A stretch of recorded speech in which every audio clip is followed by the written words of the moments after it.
Guys, I'm here with the legend, Mr. Dan Go. What's up, brother? Dan is one of the world's most famous online fitness business owners. He's personal trainer and online coach to celebrities, CEOs, high performers, you name it. And he has a wealth of experience around getting attention, especially from the right eyeballs, and monetizing those eyeballs into long-standing paying clients.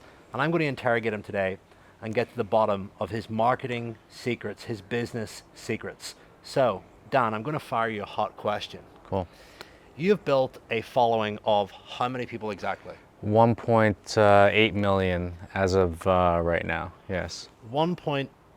1.8 1.8 million. million eyeballs. Yeah, and 275,000 newsletter subscribers. Yeah. And 275,000 people on his email list. Yeah. Now, whenever you set out, when you first started your fitness business, did you have any intention of building an audience to that size? Absolutely not. I actually thought that 5,000 followers was pretty cool. And then once I got 5,000, then I was like, okay, just keep on doing work. And then I got to 10,000, then I got to 20,000, 30,000. And then I even got to like 100,000. And then I just realized like what I was doing was kind of working. So my whole thing is just like show up, do the work, and look for ways to improve, and things will happen. Yeah. And I did that for the last I would say 3 years. Okay. And things have been amazing. Upsides to an audience that size, Yeah. what are they? Let's top three. Top three upsides is obviously the amount of eyeballs that you have on your stuff. Like you have this ability to impact a great amount of people with your words and your thoughts, your ideas, your philosophies. So that's number one. That's the reason why I went to social media in the first place, because before I used to be this local gym owner. I sold it, and I want to have a bigger impact on the world. So that's the very first one. The second one is obviously business. Yeah. So coming from a background where I had already owned a gym business before, so I already had kind of a history of entrepreneurship, and then having this audience, it's allowed me to build a business that I absolutely love. I wake up every day, I know I'm changing lives, I'm getting paid very handsomely for it as well, and I'm actually creating a lifestyle that I live or that I love. The last one is going to be the expansive opportunity. Yeah. So with having an audience, and obviously there's opportunities in terms of the people that you bring onto your business, but it will lead to bigger opportunities down the line. I know you're going to have a Netflix special pretty soon, and for me, it's looking like networking opportunities, it's public speaking opportunities, it's actually doing books and getting approached by publishers.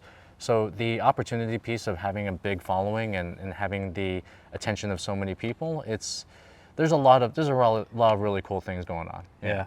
Let's talk about the downsides of a big audience. And I want to paint this picture because nothing's ever all upside. Sure. What are the downsides? The downsides is you feel like you have to create something for the audience at specific times. So it kind of takes you away from evolving. Yeah.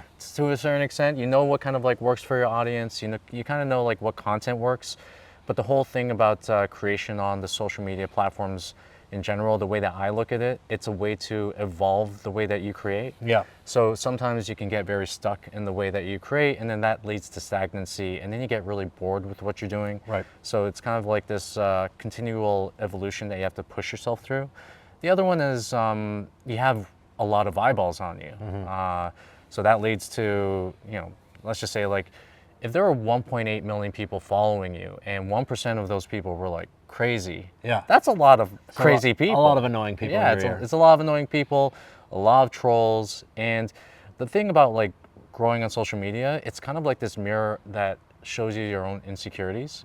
Because when people say certain things and when people troll and leave negative comments, the ones that actually affect you are the ones that show a mirror of the things that you're kind of insecure about. So it's maybe a negative, but it's also a positive because you're able to work on that stuff. Yeah. So that I would say probably those. It's where you do your greatest ego work, right? Absolutely. Yeah. And third downside would be? Third downside to having a really big audience, especially with what I'm doing right now, which is multi-platform. So I have an audience on Twitter, on LinkedIn, on YouTube, on Instagram.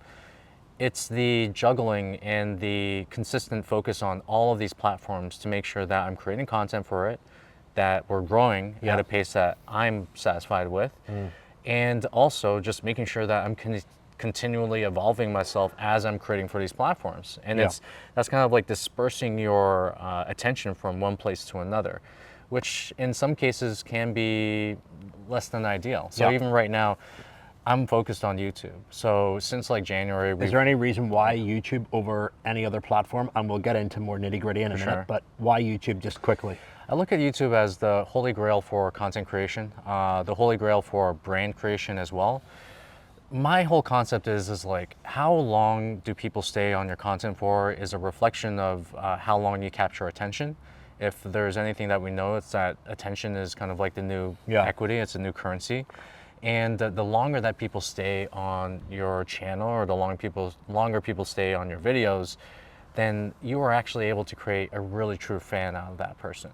So the reason I'm focused on YouTube is kind of like the brand opportunity. You grow the YouTube to an incredible subscriber base, then obviously that's going to open up opportunities for branding and even sponsorship if you wanted that. The other one is also, for me, it's like I've kind of like figured out the other platforms. Not to say that I've completely figured them out, but YouTube is kind of like this next frontier for me to kind of like go into, to dig my teeth into, to learn something new, to learn a new skill. And that's the thing that like gets me excited about it. It's like I'm able to kind of like figure out this video game and try to like, you know which buttons to press and all that kind of stuff. So very cool. So give us a rundown of what a typical week of content production looks like for you in terms of how many emails, how many YouTubes, how many Instagrams, how many Instagram stories. Give us a complete like bang, bang, bang. Yeah. So in terms of like the content that's being generated. What's a typical week in the life of Dan Go on social media produce? So there are 2 newsletters that go out, one on Tuesday and one on Friday. And in the newsletter, what is exactly in that? So the first newsletter is on Tuesday. It's a deep dive into a topic that's on fitness, longevity, fat loss, or muscle building, or anything like that. On Friday, we have, it's kind of like a variety. So the way I look at my newsletter is kind of like a magazine, so to speak. And on Friday, we had this like variety newsletter where it's like giving them like bite-sized little tips, and also the new studies that come out of all the things that I'm learning about fitness, biohacking, and all those other things. So those are kind of like what encapsulates those newsletters. In terms of Instagram, we're posting every single day. In terms of LinkedIn, we're posting every single day. Twitter, we're posting at least like 2 to 3 posts every single day, 2 threads every single week. On Instagram threads, we're actually posting, every single day. And do you write that content, or do you have a copywriter write it? How does that go down? So the thing about going cross-platform is the fact that there are some platforms that are very similar to each other. So anything that I post on LinkedIn can automatically be posted on Instagram. It's that cross-platform, it just works perfectly because you have your picture or video and then you have a long caption. When it comes to Twitter and when it comes to Instagram threads, or their threads kind of app, they are very similar. They're almost like the same app. When it comes to YouTube, then that's kind of like the game changer right there, because that involves a completely different style of just going into it, creating for it, scripting for it, even like setting up the sets that you have to do for YouTube. So that's like the only one that is different from everything. But the really cool thing that I like to do is I like to use content on, say, any one of these platforms. And it's almost like throwing stuff up at the wall. And if you see something that you threw up at the wall that really gets a lot of engagement, gets a lot of resonance with the people that are following you, that informs you that you can actually use the same concept for YouTube. And I like to do this thing. It's like, I learned it from my friend Justin Walsh. It's like a content flywheel. So you can actually turn, say, a newsletter piece into a thread. You can turn that thread into single tweets. You can turn those single tweets, or even that thread, into a YouTube video. So it's like taking one piece of content and turning it into like 20 pieces of content. And that's the way to kind of like generate for multiple platforms. You don't necessarily want to create something new for every single platform, but you do want to be able to take one piece and then kind of like generate it through like the various social platforms. Very cool. And just quick fire questions. How does somebody get to work with you as a client? They see your content, they get on your newsletter. How do the call to actions work? Where do they go? Yeah. How do they hear about pricing? Is it a sales call? Do you use a no call close? What exactly is the mechanism that you monetize that audience through? So first we're asking, okay, so where do they come from in the first place? The first one is going to be from socials. They're DMing us or we're DMing them. The other one is going to be through my newsletter. We put up our application as like this CTA at the bottom of the newsletter every single time that we give value. And also we have these things called like soft CTAs inside of the newsletter. Which So give me an just example of a soft CTA. So a soft CTA would be something like if I talk in my newsletter about someone, one of my clients that dropped like 20 pounds and the story behind it, I would actually just like soft link the application to that actual story, to saying like my client, I would like link to my client. And then people would actually click on it, right? So that's what I call a soft CTA. And is that an application form basically to apply to work with you? It's more like a sales page, at least an application form. Sometimes, actually on the Friday newsletter, we sponsor ourselves. Right. So it's like this newsletter is brought to you by High Performance Founder Coaching. That's where it goes directly to the application form. And then that's just like another way for us to kind of like promote our services while we're giving value to our clients. Yeah. And once they fill in that application form, where do they go from there? Is it a sales page? Is it a sales call? How do people buy? Two ways that we close is either they do an application and then they go directly to our sales rep and our closer. And So then that's a phone call? Yeah, phone call. And what's or the a Zoom price of the call. program? It's $5,000 for 12 weeks. Okay. Or $15,000 for a year. If they either do that, or I actually have my chat specialist or my DM girl, she sometimes like just closes them right off of like the messages themselves. And is that through a conversation or a document? Or Yeah, a through a sales page? conversation, and then we basically just give them an offer. Where do your highest quality clients come from? What platform? Highest quality clients usually come from, it's probably a split between the newsletter and most likely Twitter. Okay. But yeah, it's usually the newsletter is where we get And to the get clients. people onto the newsletter, do you have a lead magnet, or is it just like, hey, sign up for these insights and tips from my world, and get value from these, and you build the relationship through the Yes. tidbits, right? I love the fact that you asked that, because so there's like two ways to get people on the newsletter. You can either offer a lead magnet, or you can say that I have this newsletter. I found that the leading in was saying, hey, what's up? Every single week I give out tips. It's my newsletter. I talk to 275. Nice casual. And then I find that when people go in through those means, they're actually expecting a newsletter. They're expecting to get emailed. They're expecting to get value from me, as opposed to if I give someone the top 5 tips to like getting lean in 2024 or whatever, and it's a lead magnet, they're going to get the lead magnet. Are they actually going to open the emails after that? That's the question. And I've actually found with the newsletter, you may not necessarily be making, let's just say like increased revenue per email that you send out, but overall what's going to happen is that at the end of the year, you're actually going to be making more revenue.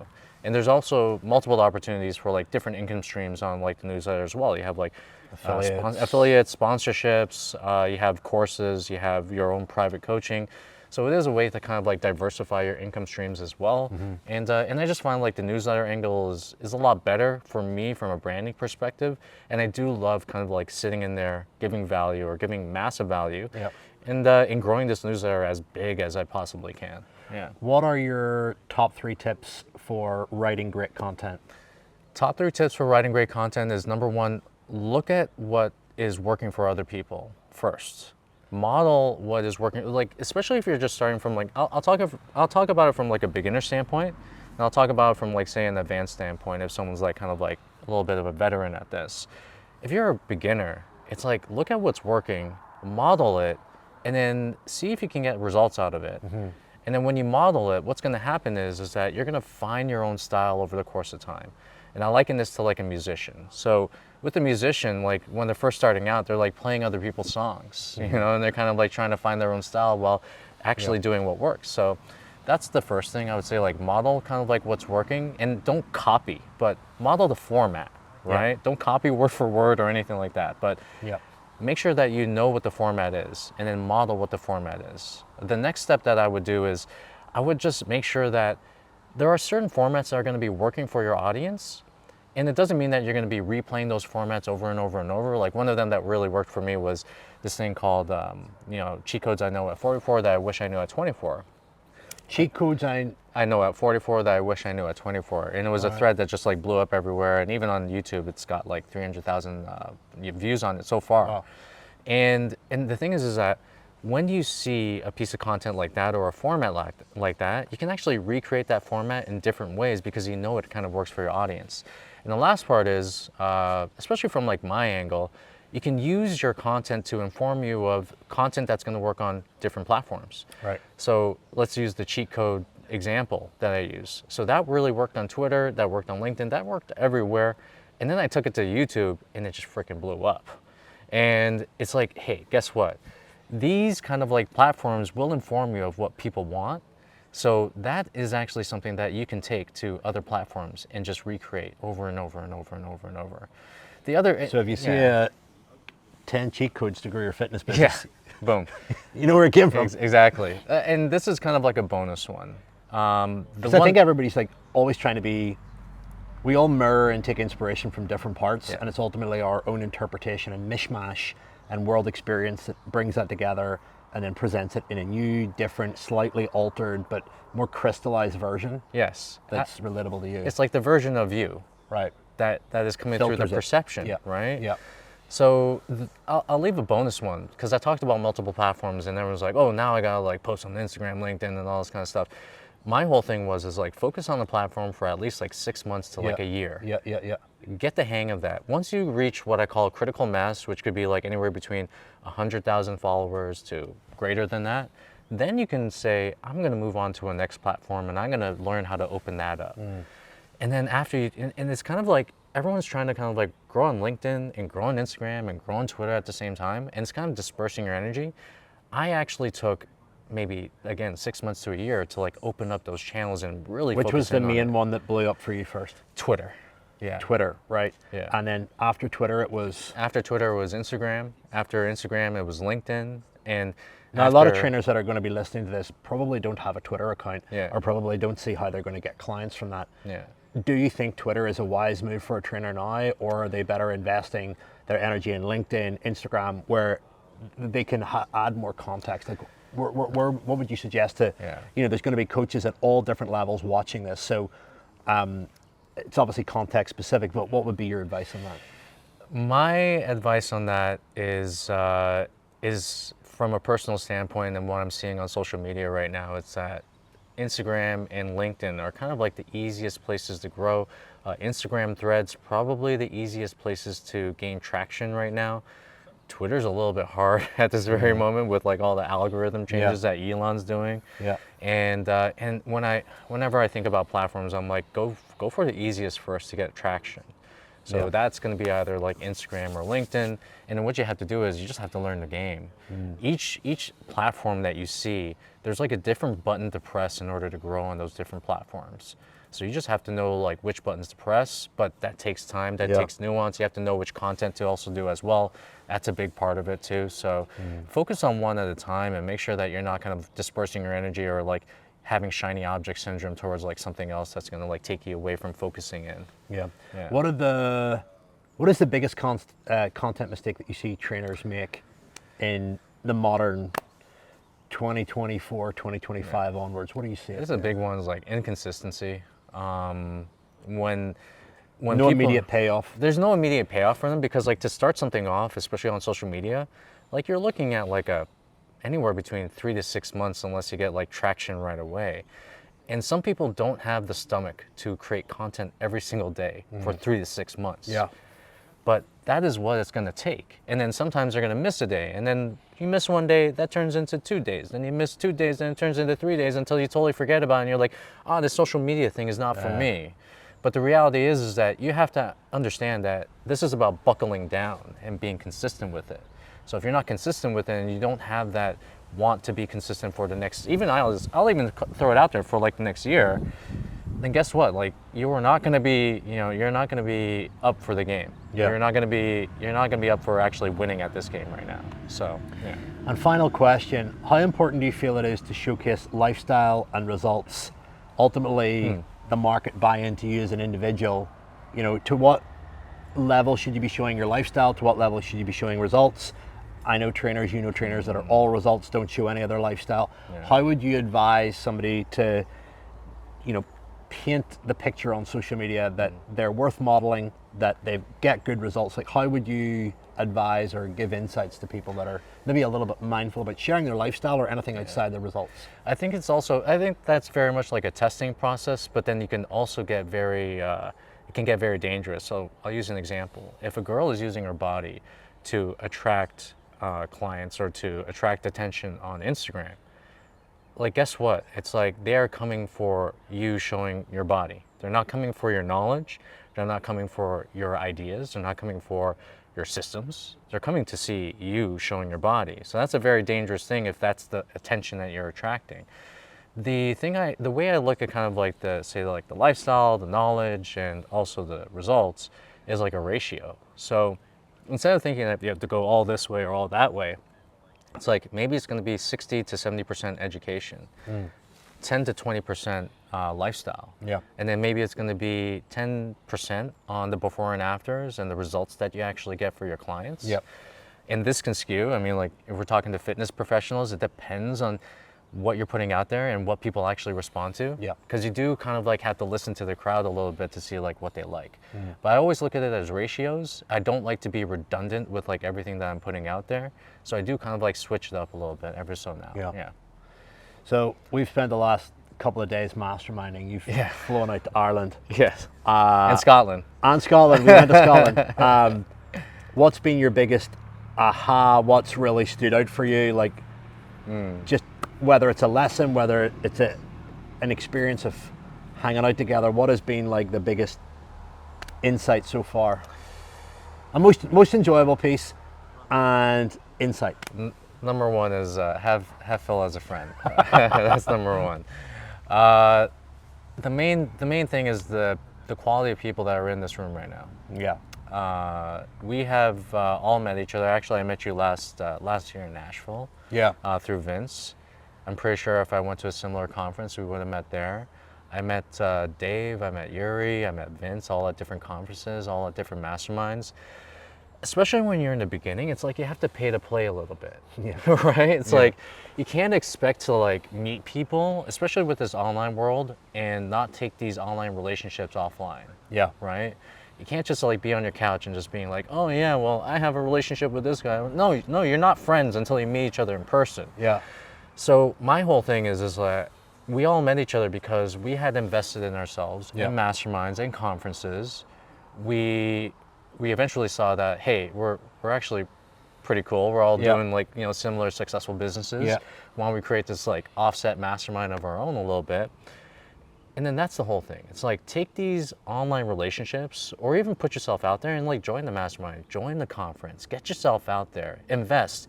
And even when I was investing, I put myself in debt, man. Like I didn't have the money to like actually put myself in these rooms. I didn't have the money to like pay monthly for all these things, but I did it. I ponied up. Yeah. And now it's like paying dividends, not just like through the stuff that I've learned, but also the people that I've met, the people I've connected with. Yeah. So it's like, it's basically just get out there, get into these rooms and invest. Do whatever you can to invest in them.